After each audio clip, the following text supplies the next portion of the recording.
Hi there, it's Olga and it's the day 14 of my 25 Days of Christmas tutorial series. Today I'll be making a holiday card that is good both for children and for adults, and I'll also be using some non-holiday supplies as well. I'm going to start by creating a background for the card, and for this I'll be using the die from my latest Moroccan Nights collection, and this one is called the Quatrefoil die set.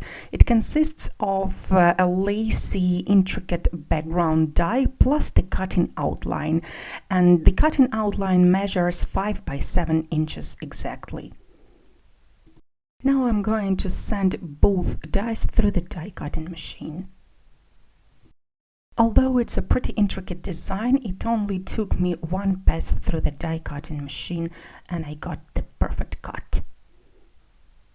Next, I used just the cutting outline to die cut the background out of cream cardstock, and now I'm going to stick down the white lacy pattern onto it, and I'm going to use the liquid glue. As always, the tools and supplies I'm using are listed down below in the description box as well as on my blog. Next, I'm going to attach this panel onto the card base, so I'm going to apply some double-sided tape at the wrong side.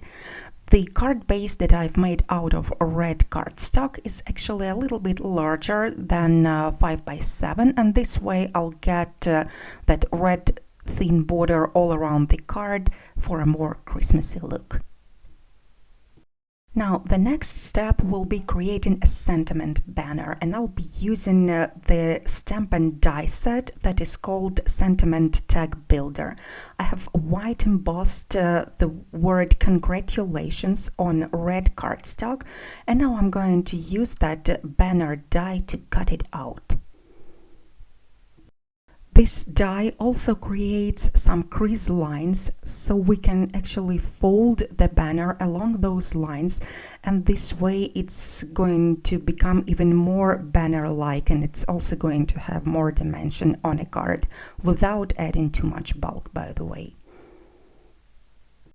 Also, you will see there are some sentiments that are arched and some sentiments that are sagging, and this way you can turn this die both ways. This time I'm going to use the arched sentiment.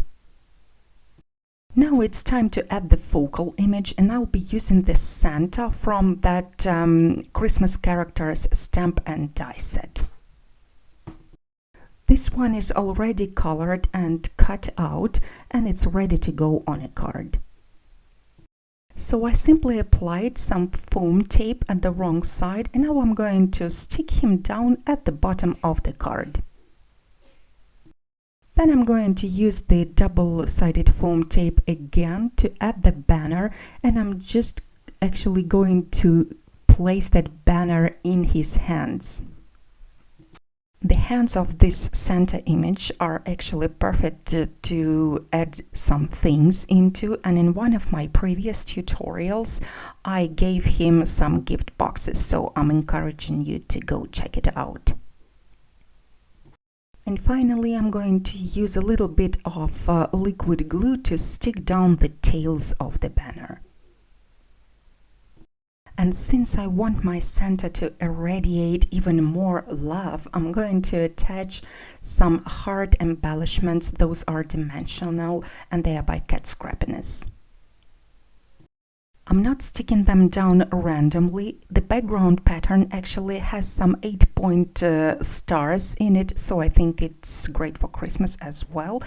And I'm going to stick down a star into each of the stars.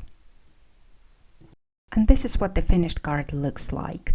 It's actually very quick and simple to put together, especially when you have the stamped images colored and die cut. I just did that once, and now I'm simply adding those images to all of my cards and different projects.